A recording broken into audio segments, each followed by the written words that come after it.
Um certo cristão, inconformado com a sua situação, se sentindo profundamente infeliz, questionava a Deus, ao homem, questionava tudo por causa da sua situação. Questionava o Evangelho, pois havia feito-lhe tantas promessas, ou haviam-lhe feito tantas promessas, com ledo engano. E foi deitar amargurado, murmurando por causa da sua situação, querendo saber de Deus o porquê que ele não era feliz, como muitas vezes ouvia falar.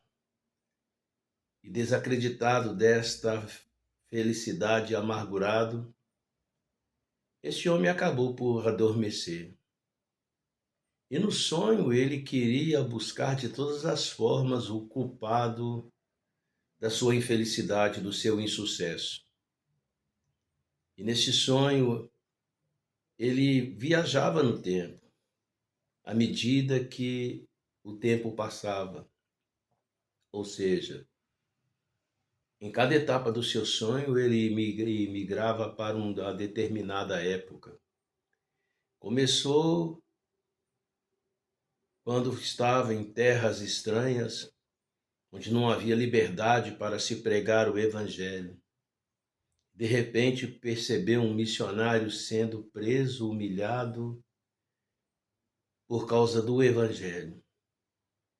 Não demorou muito e ele retrocedeu no tempo e foi parar na época da Inquisição, em que estava numa bucólica cidade e chegou a adentrar a um simples lar, uma simples casa, de pessoas também muito simples, mas que eram cristãos fiéis.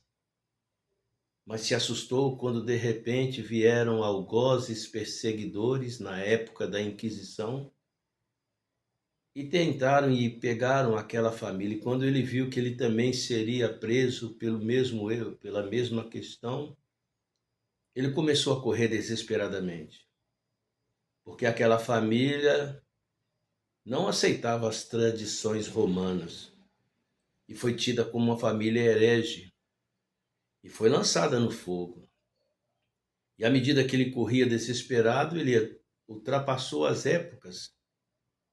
E neste sonho ele foi parar em uma outra época e viu um homem chamado Jerônimo Savonarola sendo queimado. Assim não foi também tão diferente com um outro homem chamado John Hus. Primeiramente, no seu sonho, de uma forma até um tanto inusitada, ele foi parar dentro de uma cadeia, de uma masmorra, melhor dizendo, onde estava John Hus.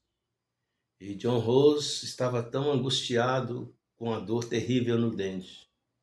Logo vieram os clérigos e, pela mesma forma, lançaram John Hus na fogueira. Dessa vez ele não fugiu porque eles não perceberam que ele estava ali. Era um sonho um tanto estranho, um sonho sórdido, ao ponto de que algozes pegavam o resto que sobrou quando o corpo de John Hus foi queimado por não negar a fé em Cristo Jesus, por ser veementemente contra a idolatria e também tantas tradições espúrias da época vigente. E ele viu os seus algozes, um determinado soldado, pegar uma estaca, fincar no coração de John Hus das vísceras que estavam chamuscadas, mas que não havia sido queimada. E calmamente este algoz acabou de queimar o coração do que restara de John Hus. Angustiado e mais revoltado ainda, ele queria encontrar o autor de tudo isso. E que cristianismo é esse? Ser cristão é feliz dessa forma? Então ele voltou ainda mais no tempo. Foi parar na época da igreja primitiva, entre o século I, século II, e pela mesma forma via cristãos sendo dilacerados, tragados por leões na arena do Coliseu, famílias inteiras trituradas, devoradas por leões, também por não negarem a fé. Viu cristãos sendo colocados em postes com pinche para serem queimados como luzeiro, pelo mesmo motivo, por não negarem a fé, até que deparou com alguém que poderia te dar uma melhor luz do que estava acontecendo. Era um bispo da igreja primitiva chamado Policarpo, igreja de Esmirna. Mas antes de ele conversar com esse bispo, ele foi pego e, por sua vez, também foi levado à fogueira.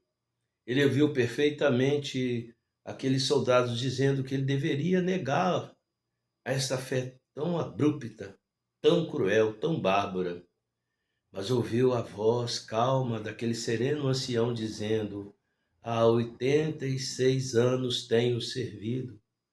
Como posso negar aquele que só me fez bem? Por fim, voltando ainda mais no tempo, mais indignado ainda, porque o seu problema se tornou em nada em relação a tanto sofrimento. Ele viu homens como Paulo ser decapitado, ele viu Pedro ser crucificado de cabeça para baixo, ele viu Estevão sendo apedrejado, Tiago morto à espada. E então, ferozmente, furiosamente, conseguiu chegar ao ponto final. E adentrando as ruas de Jerusalém, lá estava o motivo de tudo aquilo. Ele viu um homem todo desfigurado, sofria terrivelmente com chicotes que lhe açoitavam, que tinham em suas pontas chumbos e tinham em suas pontas, enfim, pedaços de ossos, e a cada chibatada um pedaço da pele era arrancada, e por que não dizer até mesmo as vísceras. E este homem, então, assustado ao ver tudo aquilo, temeroso, viu aquele homem, o autor da fé, sofrer terrivelmente, barbaramente. Não dando por satisfeito, levaram-no a um monte e de repente pregaram-lhe os pés e as mãos. Viu aquele homem angustiado, sofrendo, sem ter ar para respirar, com fortes cãibras, o que se chama de catatonia, sem fôlego e a dor terrível. Se abaixava para que seu pulmão pudesse se abrir, as dores que estavam nos seus pés não permitiam, não suportavam o peso, enfraquecido e dolorido. Então ele deu um grito, porque aquela cruz, e disse: Senhor, deixa-me carregar esta cruz. Mas ouviu uma voz do céu bradando, dizendo: essa cruz era sua, meu filho amado. Isso está em um dos meus livros, em um momento de reflexão. E não se trata apenas de uma história, é um relato da própria história, em que a minha imaginação fértil fez essa composição. E por que estou me lembrando-me disto agora? Porque há pouco veio e foi um grande comentário, eu não sei se o rapaz queria o que eles chamam de clickbait, ou seja, ele queria alcançar notoriedade porque estava, eu creio que caiu no ostracismo, não vem ao caso, eu nem quero fazer menção sobre isso. A verdade é que ele disse que Jesus não faz feliz. E realmente, o que Jesus faz transcende ao conceito de felicidade, ao conceito antropológico, o conceito anímico. É muito mais profundo. Jesus Cristo vai além disso. Falava também que não pediu para ser salvo, ninguém pediu. Quando eu lembro do que disse Paulo, quando testificou que todos pecaram, capítulo 13, no capítulo 3 do livro de Romanos, não há um justo sequer, não há ninguém que faça o bem. Em Isaías, no capítulo 64, também está testificado que nós somos como um imundo e a nossa justiça é como um trapo. O homem é mau por natureza, devedor por natureza. Mas, de repente, isto é muito mais profundo.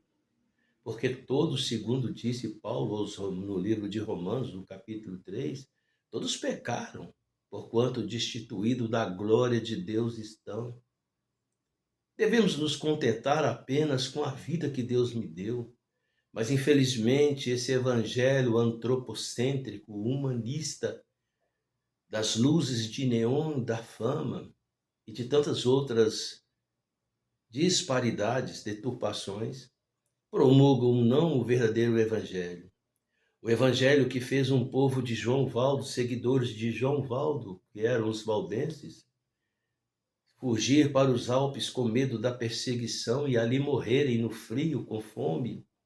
O evangelho que fez na Inquisição, como eu mesmo disse no início da minha reflexão, homens como John Wycliffe, ou mesmo John Hus, que foi morto e queimado, Jerônimo Savonarola, e quantos outros não foram perseguidos pela cúria papal. Esse é o evangelho que hoje nós vemos nos rincões, ou mesmo em países como a China, como o Iraque, como o Irã, Coreia do Norte. Será que aqueles povos, será que esses cristãos são felizes? Eu vi algo que mexeu muito comigo, uma moça, uma missionária chamada Ariadna. E o incrível é que, no caso, não sucedeu com ela, ela apenas reportava um relato de um missionário que foi colocado dentro de uma cova para que renunciasse a Jesus, e ali ficou anos e anos, comia mal, fazia suas necessidades naquele lugar. E ao perceberem que o homem não dissuadia, não abjurava a sua fé, o seu Deus, tentaram mexer com seus sentimentos quando trouxeram-lhe o filho, que até então só tinha 6 anos, se não estou enganado, para que o filho pudesse persuadi-lo dessa ideia. Se tinha 6 anos, eu não sei, e ainda que tivesse 30. E o filho, ao ver o estado deplorável do pai, disse: Pai, não é necessário que sofra tanto assim.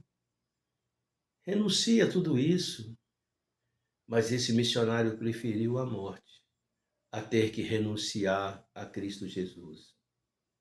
Jesus vai muito além do conceito de uma felicidade.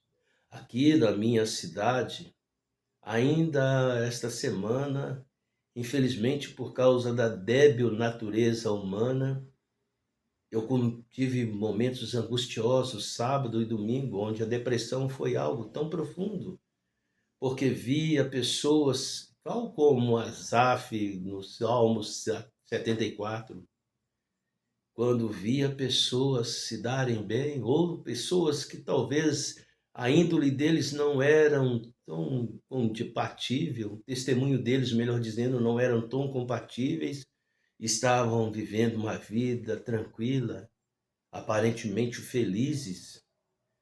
Foi quando eu entristeci, como se estivesse afundando, afogando-me num profundo mar negro de angústia. Então veio a voz do Espírito dizendo: saia daí, eu já te ensinei a nadar. O justo ele viverá pela fé. Para concluir, eu me lembro da história dos heróis da fé. Incrível, por incrível que pareça. Ele começa logo no versículo 1, onde o escritor no versículo 1, onde o escritor de Hebreus, no capítulo 11, começa a discorrer sobre o assunto. Ele fala que a fé é o firme fundamento das coisas que não se veem, é a certeza das coisas que se esperam. No versículo 6 ele diz: ora, sem fé é impossível agradar a Deus, porque é necessário que aquele que o busque saiba que ele é galardoador dos que o buscam. E então ele discorrendo vai falando sobre aqueles que alcançaram algum êxito, tiveram libertações, mulheres como que puderam ter os seus filhos, mas na continuação ele fala daqueles que foram mortos à espada, que foram feridos abruptamente. Ou seja, a fé em Deus está acima do ser e do querer. Quando o Espírito de Deus falou para eu sair, ele me lançou uma corda, apesar de eu estar tão angustiado que não conseguia sair do afogamento que eu me encontrava sábado e domingo.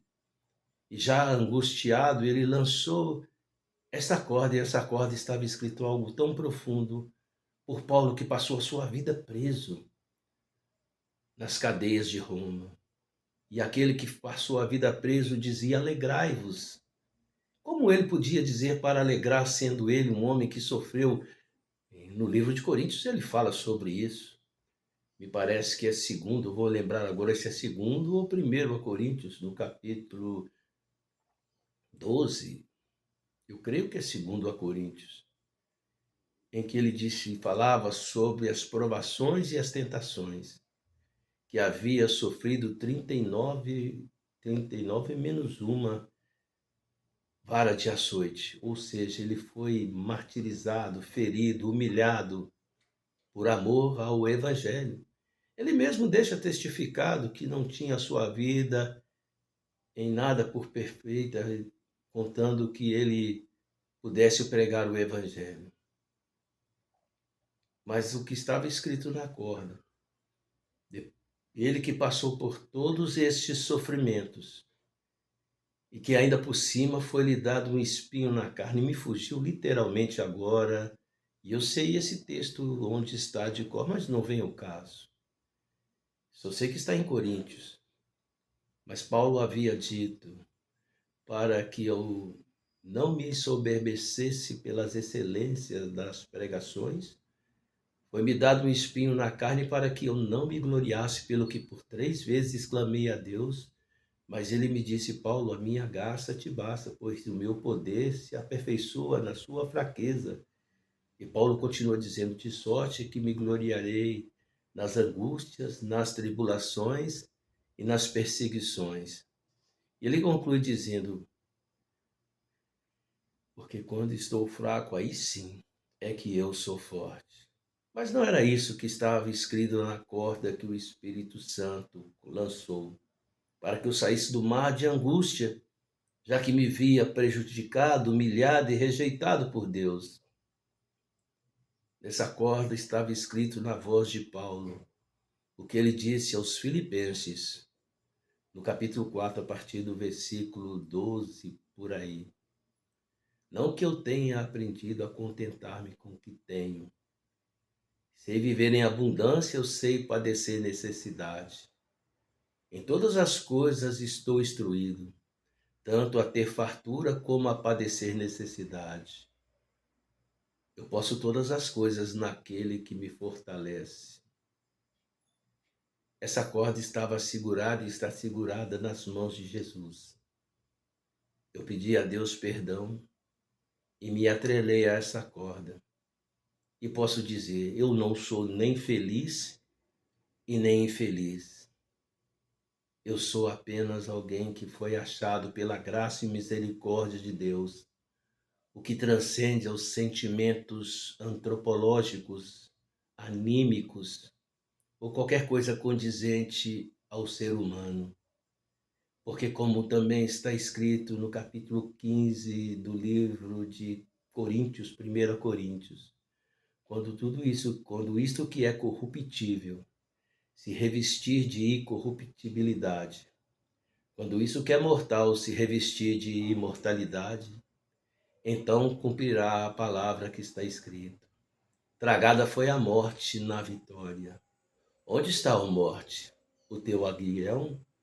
Onde está, ó morte, a sua vitória? Bendito seja o nome desse Deus maravilhoso chamado Jesus Cristo.